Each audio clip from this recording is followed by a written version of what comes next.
Welcome, everybody. Merrill Chandler here, your host of the Get Fundable universe. Okay, so the last couple of weeks have been crazy for me. Number one, 2 weeks ago, we had the FICO symposium.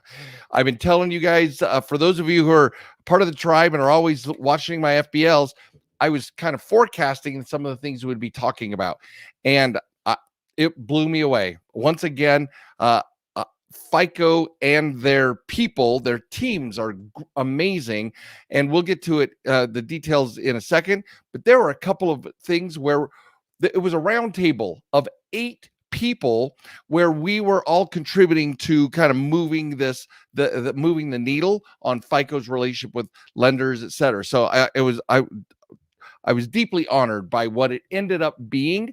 Very different than what I thought I was walking into. So we'll get more on that in just a second. Also, last week we did I went to my board of advisors meeting. I have quarterly meetings, and once again, it's a full week where I get to work on our message, on our, not just our business, but getting our message out to you and changing your funding capacity, changing your financial lives for the good. And so a few updates here, but let's get to FICO. As I say in this, as it says in the title, we got a seat at the table, and this is a perfect example because in November is going to be the next FICO World. The next FICO World is going to be in November, and I'm so excited about it because in that instance, in going to FICO World, it's going to be live in person and classes, etc. But during COVID, they had 3, one last spring, one last fall, and one this spring, where we had these symposiums, and it was very different. They were more roundtable Q&As, answers, looking for feedback from the field, right? Well, I'm in the field. I represent borrowers, and so there was a lot. I got an opportunity to say a lot. So let's talk about one of the ones that where I got to actually contribute a lot, where I got to speak with making compassion a part of your organization's DNA for customer management engagement. And so I walk in thinking, I go to FICO World and I'm thinking I'm going to be a participant. There's going to be 20, 30, 50 people in this, and I'm just going to listen, take notes, and bring it back to you. No, that was not the case. They were looking for specific contributors to what the borrower experience has been during COVID. Well, hello, you and me, we're in this together, and I was able to actually share. They asked a series of questions about your experience, and while lenders were there was about 12 of us. And while the lenders were talking about their customer experiences, right? I was speaking specifically about you, about borrowers, about your experience, from all the stories that I get to that I've learned from you as you've shared your experience over the last 12 or 13 months. And it was eye-opening for them, and they shared with. I've been in communication with a couple of people from that particular roundtable because I was showing them our borrower education process and how we want you to be able to have more access to more capital. Well, the lenders are all sitting there trying to nurture their relationship with their depositors and with their borrowers, and guys, it was amazing. It was amazing because most of the time I'm listening to them talk, FICO and lenders talk, and then I bring those messages home to you. This whole series. This was the first time during the roundtables, you guys, where they're asking me for representing borrowers, what is the borrower experience? And it was amazing to be able to share your guys' stories, the things that we learn from what you have experienced during this COVID, right? And so that was an eye-opener, and I will keep you guys posted as I develop those relationships further, because everybody talks about financial literacy. This is one of the big take-homes for me from this entire seminar series. Everybody talks about financial literacy, and then when somebody is sharing, like we'll talk about in a moment, one of my other the classes or seminars that I got to attend, there were several nonprofits who were training borrowers, or training. They had financial literacy courses. Not one of these financial literacy courses, not one, talked about the relationship of a borrower to a lender. They're always about like depositors. Here's how you open a checking account. Oh, what's your credit score? And the things that are laughable at that we discovered at the boot camp, there's just so much. It's either too simple, like they treat borrowers, they treat you, they treat me like we don't have a mind to think with. And so it's all, and of course there are varying levels of sophistication among borrowers. Of course there are. But every one of these different organizations, we're talking to the borrowers like they're just complete idiots. And that wasn't okay with me, because for every one of you who've attended my boot camp, you guys know that there's some very sophisticated stuff, and there's not one of you that don't get it. And so part of the reason why I have some of these additional contacts after this FICO series, the seminar series, is because people are like, tell me what you guys are doing. Tell me tell me what you are looking at. Next week, I have an appointment with a woman who's in charge of an entire financial literacy for a many Fortune 500 companies. And I'm like, it's time to level up, because that's what I got to share at these roundtables. So it was a blessing for me, and it's going to be a blessing and a boon for you and all of the members of our tribe, because more and more lenders we're getting in the door, you guys. I guess that's the message I want to say. It wasn't just us being the receivers. We now got to share our perspective with lenders, and they are interested, and I'm so excited about it. Another similar roundtable was called Consumer Financial Well-Being: Defining What's Right for Your Customers. And in this, it was a very similar come from, but there were different participants. There weren't anybody who in the same, right? The compassion one was about how do we, that was more directed towards people who are in collections, people who were in payment deferment, people who had moratoriums on their payments. How do we how do we demonstrate compassion, and how do we, and we all got to share how we talk about how we treat our clients, etc., with compassion. How do we reach out to them? How do we continue that education process? Well, in the what's right for your customers, again, I got to share exactly what we are doing as a tribe. We talked about the boot camp. We talked about even my book, where it's 17 chapters on how to build a powerful relationship with a bank, with a lender, right? And how the boot camp is entirely designed to create a positive borrower lender relationship. And it was weird, because some of these guys acted like, remember how we talked in the boot camp where we have this adversarial relationship, right? Us versus them, good guys and the bad guys, and everybody thinks the other guy is the bad guy, right?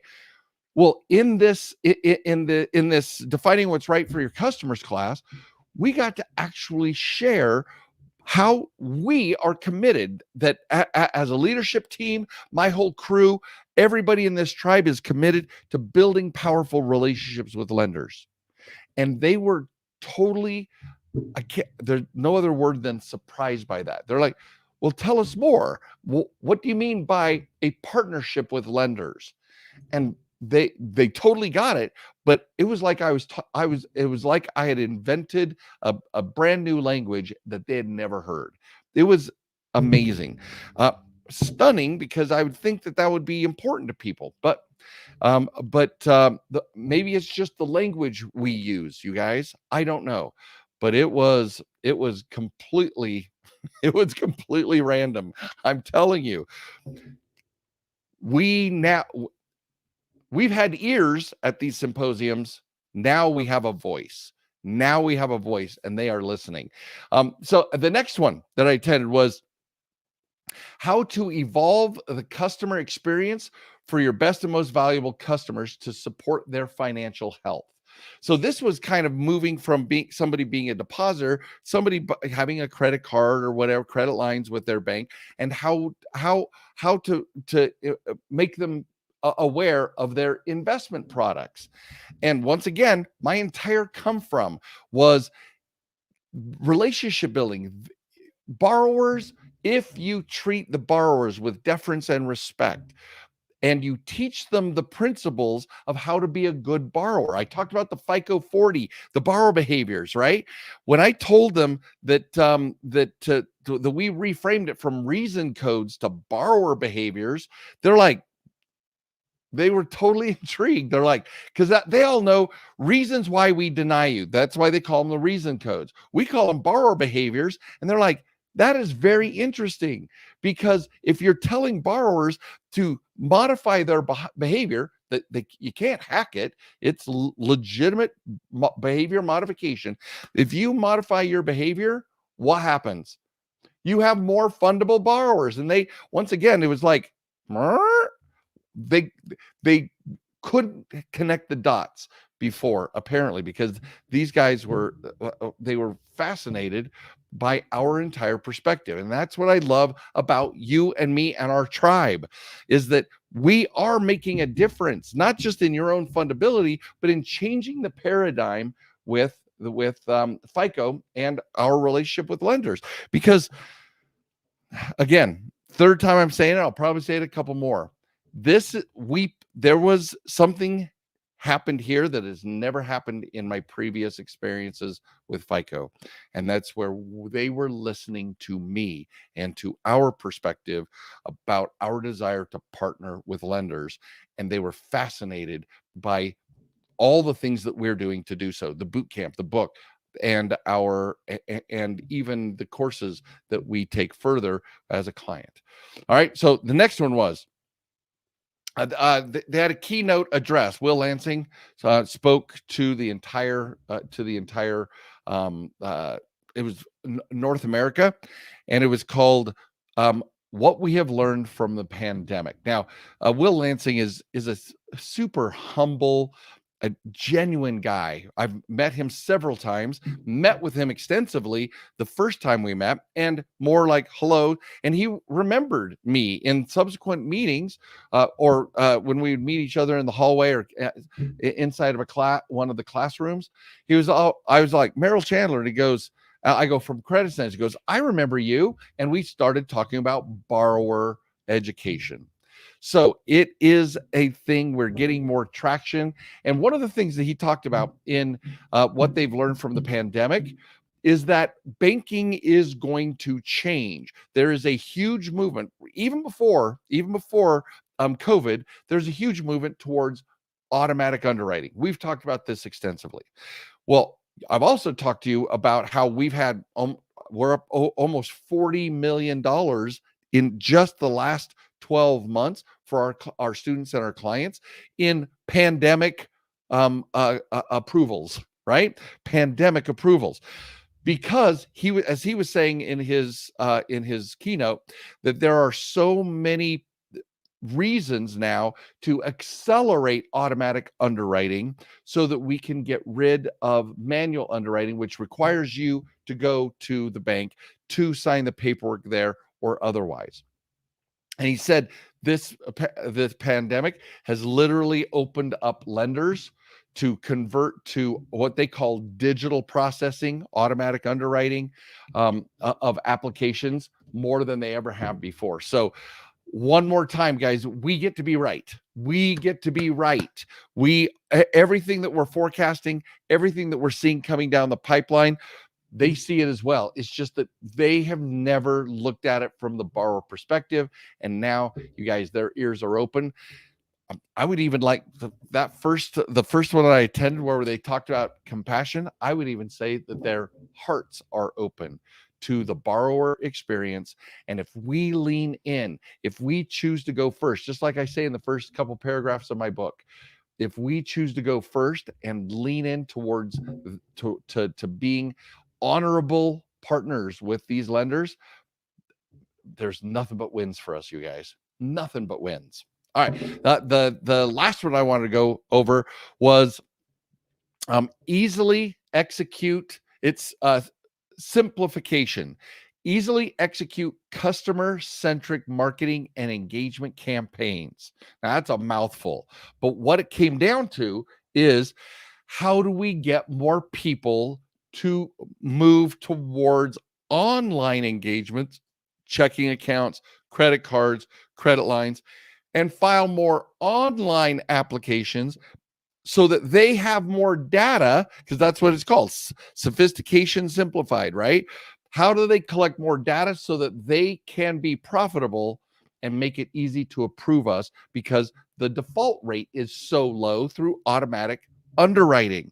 It was once again, it was a revelation, because now I didn't get to participate in this, so this is way bigger than me or than a small group at a roundtable. But the whole idea is, how do they market and advertise and brand all of their information so that it's a customer, it's a borrower centric engagement? How do they engage you so that you will do automatic underwriting because they trust it? And I'm sitting here, I come back and I'm like, this is crazy. We are so on the cutting edge. You don't even understand. We are so on the cutting edge of everything that is going on in borrower lender dynamics, because we keep intuitively, remember we talk about the creative strategist, right? My creative strategist, the creative in me, the intuitive in me, that relationship builder, we're killing it we're matching literally step for step what FICO and the lenders want it to be, except they've never seen a group. We're different than financial literacy, guys. That's like, here's how you run a checking account. Here's how you do this. They don't talk about the new zero. They don't talk about protecting, making sure your debit card never allows for a transaction if you don't have funds, if it goes below zero. Nobody's talking about any of that stuff but us. And I am so proud of us. Every one of you are part of my tribe. Every one of you are making a stand and sending new messages to these lenders through your borrower behaviors. It's been crazy. It is. I love it. So that's it for me right now. We'll be doing a few other FBLs, Facebook Lives, and more broadcasts about more and exciting things that are happening. But I just wanted you to know that we are on the cutting edge of this relationship building process with lenders, you guys, and they are listening like they have never listened before. So I cannot wait for November, when the next FICO in person, the FICO World, is going to happen, because we got a whole lot to cover. This is Merrill Chandler. Thank you for joining me. And like us, love us, comment, share. If this is cool, if you like this, share this with your friends and family, because everybody needs to know that we represent the borrower portion of the borrower lender relationship, and we're doing this together. You guys have a great day.